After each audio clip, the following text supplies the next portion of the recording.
Сайн байцгаана уу Солонгос хэлний анхан шатны дүрмийнхэн дараагийн хичээлийг заая. Өнөөдөр би та бүхэндээ заах хичээл маань үйлөг нэр үү тэмдэг нэр дээр бүгдэн дээр нь залгах боломжтой гоо нөхцөл байгаа. Энэ нөхцөл маань монгол хэлний үлийн зэрэгцүүлэн холбох ЖЖ энэ холбох нөхцөлтэй утгын үед ижилхэн байгаа. Мөн 2 болон түүнээс дээш үйл хөдлөл мөн нөхцөл байдлыг холбох үед хэрэгэлдэг. Гээгүүлэгч хишиг ямар ч байдлаар төгссөн байсан гоо нөхцөлийг шууд залгах боломжтой байгаа.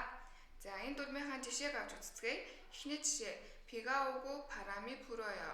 Энэ жишээн дээр хоёр нөхцөл байдлыг холбосон байна. Эхнийх нь бороо орж байгаа Пигауда буюу бороо орох гэсэн байгаа. Дараагийнх нь парами пуйда буюу салхи хүлээх гэсэн энэ хоёр нөхцөл байдлыг холбохын тулд гоо нөхцөлийг ашигласан байна.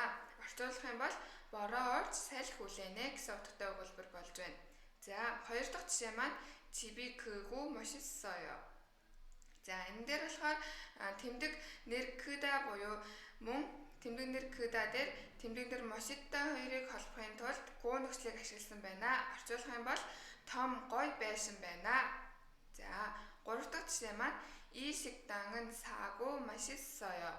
За энэ жишээн дээр бас мөн адилхан тэмдэг нэр саада дээр тэмдэг нэр машитта хоёрыг холбохын тулд гоо нөхцөлийг ашиглажээ. Орчуулах юм бол энэ хоолны газар нь хямд бөгөөд амттай. За дараагийн хамгийн сүүлийн жишээ маань Батшин нь Монгол сарамиго, Южиншин нь Хангук сарамиеё. За энэ дээр бас Бат Монгол, Южин бол Солонгос хүн гэж энэ хоёр богино өгүүлбэрийг маань холбож өгсөн холбохын тулд гоо нөхцөлийг ашигласан байна. За саяны тэгэхээр 4 жишээн дээр гарсан шинэ үгнүүдээ бүгдээрээ үзцгээе. Эхний үг маань пи гэсэн үг байна. Пи гэдэг маань бороо гэсэн утгатай үг байгаа. За дараагийнх нь парам буюу салхи. За гурав дахь нь мошитта гэдэг маань ганган дог гой гэсэн утгатай үг байгаа. Энэ үгийг бүгдээрээ маш тийм ихэвчлэн эрэгтэй хүн дээр ашигладаг байгаа. За дараагийнх нь саада буюу хямд гэсэн утгатай үг байна.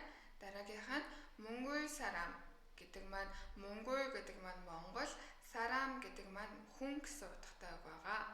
За сүүлийнх нь Хангук сарам буюу Солонгос хүн гэсэн утгатай өгүүлбэр байна.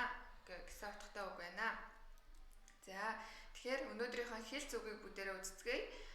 Өнөөдрийн үзэх хэлц үг маань болохоор Хюнго мөри отта гэсэн хэлц үг байна. Энэний утга болохоор үй зайгүй гэсэн утгатай үг байгаа. За утгыг нь ерөнхийдөө хэлэх юм бол Саро Хюнгина хомур을 따지지 않을 만큼 사이가 가깝다 буюу бие биенээсээ өөсөө хайхааргүй ойр татна харьцаа гэсэн утгатай хэлц үг байна. За одоо бүгдээрээ өнөөдрийнхөө зүүр үгийг үзцгээе.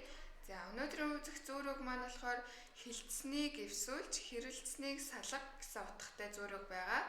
За энэ зүүр үг солонгосоор орчуулах юм бол 흥정을 붙이고 사움은 밀리랬다 гэсэн зүүр үг байна. Энэ хэлц үгийг бас монгол хэлэндээ хүмүүс маш өргөн ашигладаг байгаа. За өнөөдрийнхөө хичээлийг үзсэн та бүхэнд баярлалаа. Дараагийнхаа хичээлээр дахин уулзцгаая. Баяртай.